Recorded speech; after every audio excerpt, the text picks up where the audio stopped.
Hello and welcome to the Kentucky Water Fuel Museum. I'm James Roby, curator of the museum. In 1996, an interview was conducted with Herman Pleasant Anderson, the water fuel inventor who converted this 1971 Ford LTD to run on water in the early 1980s. Dr. Cliff Ricketts, professor of agriculture at Middle Tennessee State University, is the man conducting the interview, along with his associates. Dr. Ricketts and some of his students have been running cars on hydrogen from water for over 15 years, using solar electric panels to provide the electricity, to perform the electrolysis on the water that is then stored in tanks and used on a vehicle. The video is of very poor quality, but the information contained in it is priceless, and I hope you enjoy it. And tell us what's inside of that little round box, that generator over there again. Explain that to us. Yeah, well, I was explaining. Yeah, but we didn't get you on tape, though. Yeah. See, I've got the cathode and anode. I've got that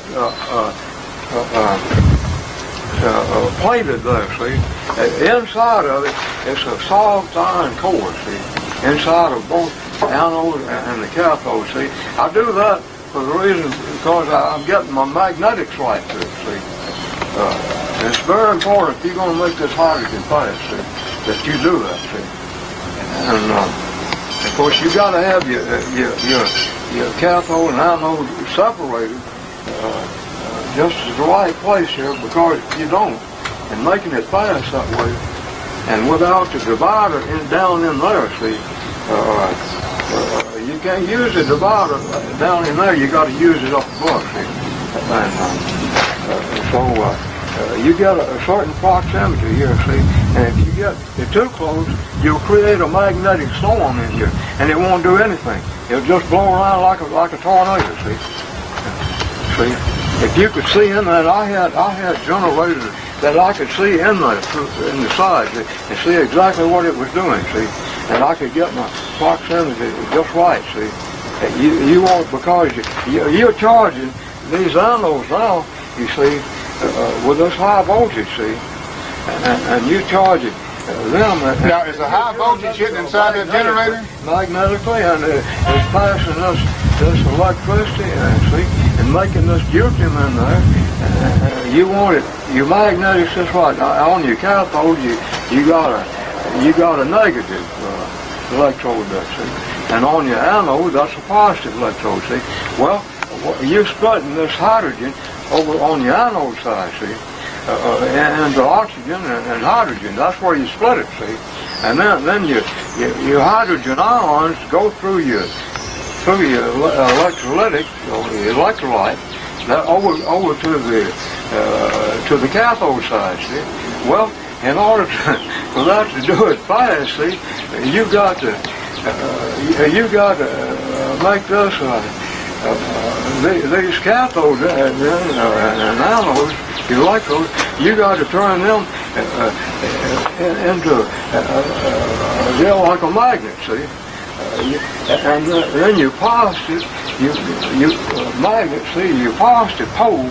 This is just like a magnet now with poles. Your positive pole, see, and your hydrogen ion is positive. And this over on your anode side, that's positive. Well, what does positive and positive do? It pushes it off, see? And that pushes this hydrogen ion really fast, see? Really fast through this electrolyte, and gets it over there on the, and then they on the cathode side, that's negative, and that just pulls these hydrogen ions in there, just pulls it into the cathode, see, and there is where you catalyze the hydrogen. See, they're in ions there, see, over there, and make a molecule of gas. See, H2O. You see, they're catalyzed right on your cathode to form your hydrogen gas. See, but in the process, going over from your anode to your cathode, see, you come in with the radiolysis process there, see. You're changing these hydrogen ions, see. You're doubling your atomic weight and you're doubling your the energy, and you're doubling your power, you're doubling everything, see. And you're doubling your mass density, see. Critical. And that's what gives you your power, yeah. Yeah. And it's all done just instantly, like that, automatic. And see, when it gets over on the gasoline side, it's already in the deuterium now, see. You get what I mean? Didn't you say hydrogen comes out of here? Yeah. This just turns the hydrogen into a hydrogen isotope, see. Just another form of hydrogen, like heavy water. You know how you make heavy water? You know, for the nuclear bombs and everything. That's what you're doing right here. You're making heavy water. Yeah, but you got to use insulation or shielding. You see, and where you got these two cores. I got a Meyer cores. They go on the race cars, and they hooked them together. See, 35,000. What they use in race cars.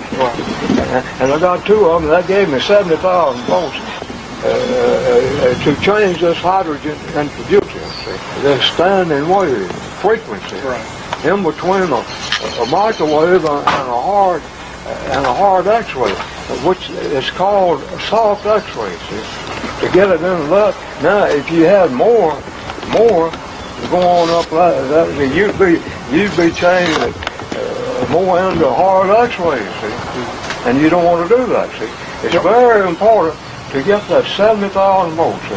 What are you calling soft X-ray? The frequency in between microwaves and hard X-rays. That's a soft X-ray, and that's a 7.5 cycle per second. This valve over here increases pressure going to the engine. No, it doesn't do that. It gives the engine what it's demanding, see, and it just saves hydrogen, see. Otherwise, it would be pushing this, with this type of carburetor, it would be pushing this hydrogen and deuterium right through the carburetor and be wasting it like if you were standing sitting there at a red light, see, and that's making that hydrogen, see, over here, and push in here to a certain pressure there, see. It just gives, when you feed it, step on your accelerator, see, and demand more hydrogen to run your engine, accelerate your engine up, see, well, this will give it whatever it needs, see. Okay, that is a propane demand. That's a propane demand. Okay. Now, this stuff was hard to get, see. I had to get that pressure valve out of Minnesota. Is that where the pressure increases right over there? Is that it? Is that the pressure? That keeps the pressure from getting too high, see. Generating, yeah. If they get pressure, it keeps making this hydrogen, see, in that generator. And if you're not using it, it'll keep on making. If you don't have a device like that, it'll keep on making it and blow this up. It just cuts this system off from your battery, see, and throw a solenoid over here. See, you're using this as you're making it. This is the system here. That you got a little factor right here. Okay. See? This gauge right there. Oh yeah, that's just pressure gauge. That's all. Very interesting thing over here. Now, it'd be hard to get. It'd be hard for you to get one of these. I got that out of California.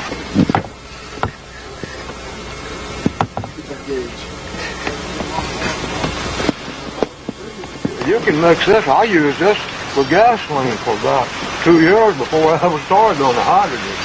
Mix it, and it works. It'll give you about 4 or 5 miles of the extra gallon. I was mixing the water with the gas. Oh, the water. No, okay. And I was getting about 4 to 5 miles extra miles on my gasoline. I knew one of those that we used on the P-51, see, and I knew all about that. I knew what that would do, see. And that has an impenger in it, and that's forward. Now they've built a bunch of these things, and they never did work. Ford Motor Company, General Motors built them, put them on Cadillacs, and never did work because it grew up well. This Robert Billings, he has one.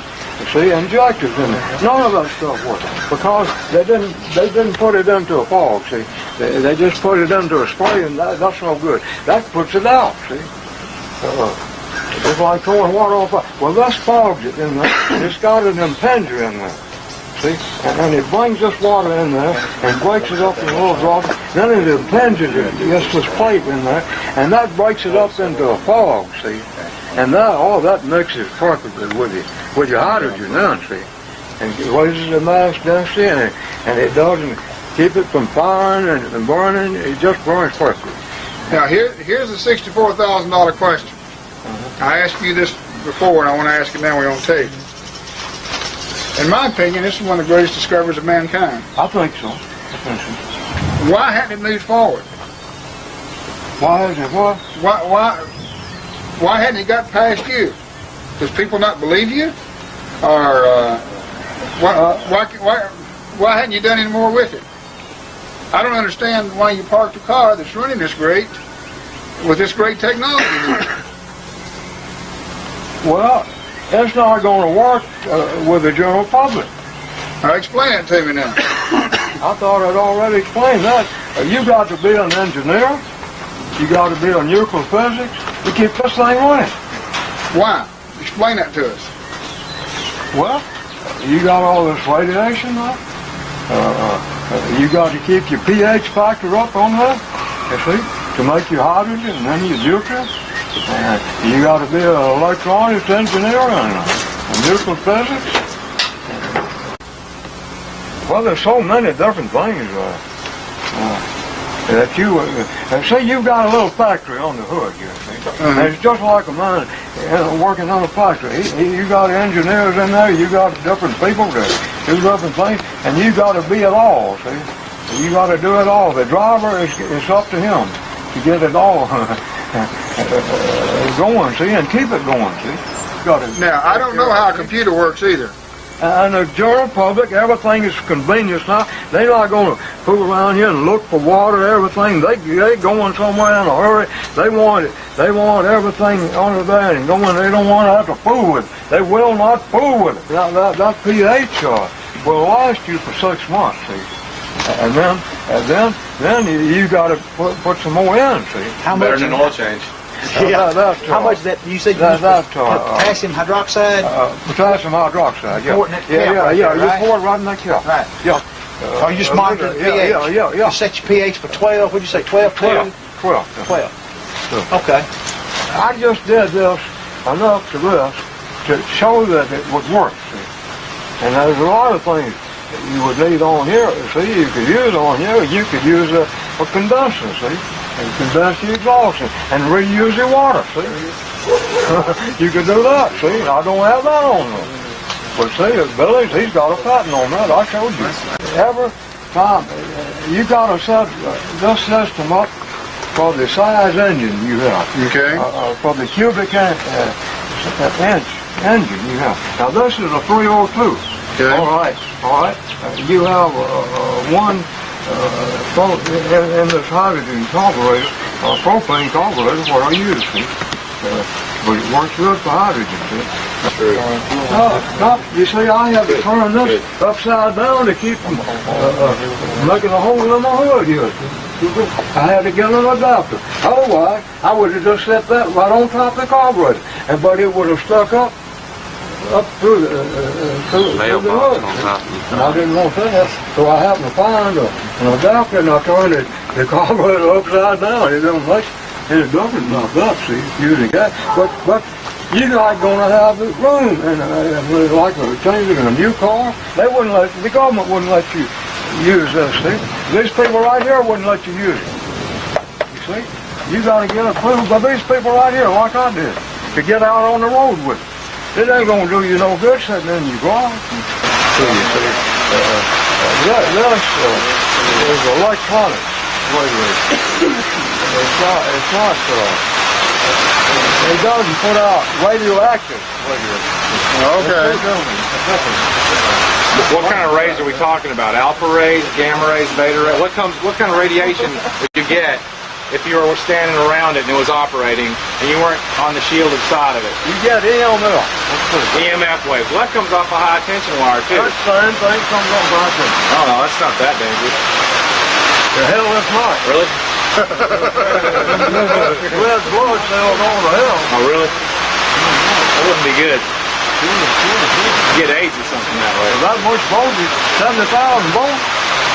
So we're using 22 amps, it's going to take you 22 amps to change it. To change it. It's going to take 22 amps to that. But it all down when you change it into deuterium, it only takes 11 milliamps. 11 milliamps. 11 milliamps. See, even if this were possible, the government wouldn't want it because there's no way to tax it. You have to make the hydrogen, you have to make the hydrogen a fuel cell and have it distributed at a gas station and have an inventory control on it so they can have a tax base, or else it's not going to go. You say that's another thing. See, I should have told you. What about the taxes on this? And I like to drive this car on the road and pay no taxes on the fuel. Let me ask you this question. The states aren't going to do that. The government either. Do you personally feel safe with it? Oh yeah, I do. So you're saying, I feel safe. Yeah. so you're saying I've got this car the government won't let you do it because of their perceived danger. That's right. But you're not worried about it personally. No. Obviously, you wouldn't be as healthy as you are all the time you spend around it. That's right. That's dangerous. Have you done anything inside to the engine? No. Inside of it? No, it's going to. Okay. No. So this is really all I've done is change the timing on it. For the house. Just the timing. And you've used a basic propane carburation system. Gaseous system. Explain to me that process right there again now. Well, your radiolysis Radiolysis, okay. It works off of a high voltage system. Okay. 70,000 volts on a 12 volt system. Okay. We'll do it, see. And you change that radiation, it's electronic radiation, see. Okay. Using electrons, see. Okay. Into a standing wave system there, see. It's like what you use to get cold fusion, see.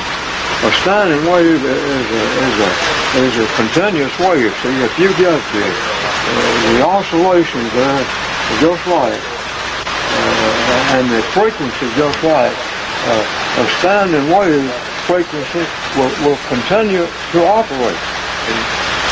It's just like through a lead crystal. See, radio waves coming through a lead crystal. Well, in that lead crystal,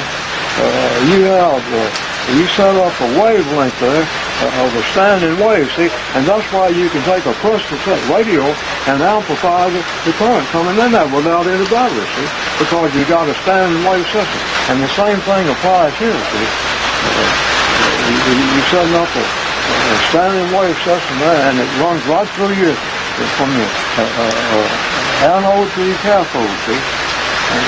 And the fact of the matter is, of course, these hydrogen ions, it just pushes them right over there to the cathode and speeds up your time, speeds up your production of hydrogen, see. So really, except for that one piece that you give away, all the component parts are here. Yeah. So the bottom line is, it works, you feel good about it, Yeah. but one, the government wouldn't let it happen because of taxes and safety, and the general public wouldn't use it because it would just it's just too complicated and could not be saved if something went wrong. That's right. Just like that little pressure valve, if it didn't work, it could blow the thunder, right? Blow it up. That makes sense to me. It works. All right, now let me review this process. We have to use ionized or ozonated water. It's under pressurized system with solenoid valves and pressure gauges and so forth. Yeah. It goes into your specially designed generator electrolysis unit, which uses the cathode and the anode. Somewhere during the process, when it goes from the anode to the cathode, you add radiolysis, That's right. which is a process that then makes that hydrogen into deuterium. You call that the wires in there. You see, you call that corona wires. Corona wire. You know about corona tubes. You use these corona tubes in making the clothes on them. Well, and that, it's something similar to a corona tube. You have electrical field, basically. You see, it's your high voltage discharge in there that does it. And that reverses the spin moment on every other one of your hydrogen ions, see, and draws it in to the nucleus of the atom. I got 59 years of experience working with cosmic rays and ions alone, see, and I specialized in ionics, see, and I coined the term for ionics, see. And I started that 59 years ago. And all my years of experience, if I hadn't had that, I couldn't have done this. Yeah, but I didn't intend to drive it at first. But it got to working to good and everything. I just kept driving it. I kept driving. This thing was about 15 years old when I put it on it. He doesn't only want a wet bubble with it. I don't think that's you know, you see, that's the reason I recycle this. And I kept the temperature down. See, this stuff gets hot. It's hot in here. And if you get over 180 degrees, it's going to boil you. Yeah, you're like right out of it. It's going to become volatile. And it's going out through your hydrogen system. And so you're going to lose it. And you're going to have to put another. It'll run your engine. Yeah. If you do all that, see, and the wet bubbles and everything, and you got to keep those out. You keep those out of your system here, see. And then you do that by putting pressure up here, see, and putting a certain amount, you're putting 8 ounces of pressure on it, and that'll keep these bubbles pressed down, see, and they'll come out through this side, that hole right there, and come right up through this standpipe here, and then right back down underneath there, right back into the system. And that is also cooling this and keeping that down below 180 degrees because to keep it becoming volatile and keeping your wet bubbles. If you don't, they'll just boil up there. And if you don't keep the pressure on, and they'll get right in your hydrogen system and they'll ruin everything. Yeah, if it churns up and gets too hot, it starts to create foam. Oh, yeah. And it gets up in that hose. Oh, it gets up in this hole. Oh, you're going to run everything. It's like pouring sugar in a gas tank, basically. That's right. Oh, you're going to have all kinds of problems. Anything else you want to tell us about this engine? We've got about 5 minutes. The silicon in there to keep that, just like a water bubble, you get that fluid in there, and it's all hot. Now that may be needed to be added in there. This thing may be leaking all over, or you just have to almost build another. And you'd have all kind of problems with this. You could run into it. Space to put another one in there, huh? And you got to take that one out and build another one, or rebuild them. Let me ask you this. See, all this is experimental and temporary. This wasn't made to put on the market. I didn't intend to keep driving it. All I wanted to do is just to prove this would work. See? And I kept on getting the bugs out there. Oh, I built 30 of these before I got money that would do this. At least 30 of them. All right. I had to experiment. No, this car is going in a museum. Herman says in the interview that he gave the high voltage part of his system to a Donald Brisby. We caught up with Donald earlier this year and videotaped an interview with him about the application of the high voltage device to his chamber, which is different from Herman's, but the high voltage application is similar. Hope you enjoy it. So how did your high voltage get into your electrodes then? I had an extension wire that ran around the whole unit to give it the radiation. But the wire that ran to that went round and round the whole unit there. You won't see it there because it ran around the unit. In other words, did it go just around this drum here, or what? Yeah, it wrapped clear around the drum. So like a Well, the same wire that came off of the coil, I just put an extension on it and ran it around there so that radiation would go right through the unit. And then how often was the coil fired? What I had was an extra distributor. I had an extra distributor that had the coil that furnished the,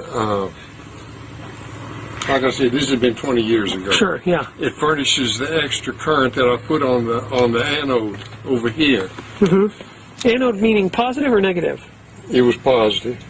And it every time that thing turned over, it kicked 8 pulses in there. And I had the thing timed, I had the motor running fast enough that you were getting a continuous pulse. Going to the positive wire. Going into the positive wire. Now, was this positive wire also hooked up to the battery positive, or was it just hooked up to that distributor? Well, it's all the same because the coil ran to the distributor, the secondary distributor, and then ran to that anode there. And so what you had was the regular 12-volt battery on here, plus the 70,000. So you did have the 12 volts also here? Yeah. Okay.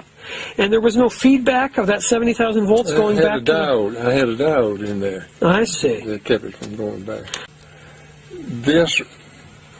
That 70,000 volts ran not directly to this, but it ran through a spark. I had a spark. That means that the 12 volt with all the amps on the battery can't go back up the spark, but the high voltage can go in on the low. Okay. And so what I did, I got high amperage and high voltage because I used the spark. So you had it jump. I had it jump. So that you couldn't go backwards on it. So it wouldn't go backwards, that's right. And you didn't have it do that inside the chamber, but outside the chamber. Outside the prior to connecting to this. Right. And that gave you gas production sufficient to idle this truck. That's right. You said you were running that extra distributor using a fan motor on the previous visit. Yeah, same thing as this thing, little fan motor goes in here. And did you have to change the RPMs of it, or? No, just ran. It really didn't matter. It wasn't that exact science. No.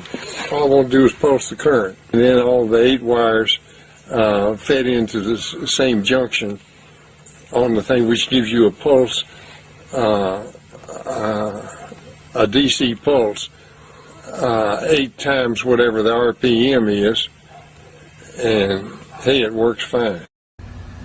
Willard Elliott is a retired electronics engineer from Canada who recently paid a visit to the museum and was willing to offer his comments on the high voltage part of Herman's system. Donald Brisby constructed this to run his Ford truck on electrolyzed water. This is what's called a flip-flop. It has 3 2N3055 transistors. It has a diode. It has 3 capacitors and 3 resistors. And as we haven't analyzed the circuit, we aren't sure exactly what it is, but there's a potentiometer to adjust the frequency of the flip-flop. Now this unit drives this. This is a very large, heavy current, silicon-controlled rectifier, and it switches on and off the heavy current to the electrolyzer from the battery. And by using these 2 units together, you can create an on time and an off time of the current in the electrolyzer. And it's my understanding that he uses a 70,000 volt spark coil, which is wrapped around the electrolyzer, and it is connected in such a way that it operates on the water when this silicon-controlled rectifier opens. So you get high voltage, low voltage alternating by this flip-flop. And this apparently gave him enough gas to idle his car, and the gas was completely generated by the alternator on his car. It did not, however, have enough power to move the car. It was just idling, and just barely able to idle. If he opened the butterfly valve to try and speed it up, it would stall. So that's what this unit is. And it could be replaced now with what components? Well, nowadays you would use a power MOSFET instead of this diode. And this circuitry here could be done with a 555 timer chip. And suitable driving transistors to drive a MOSFET.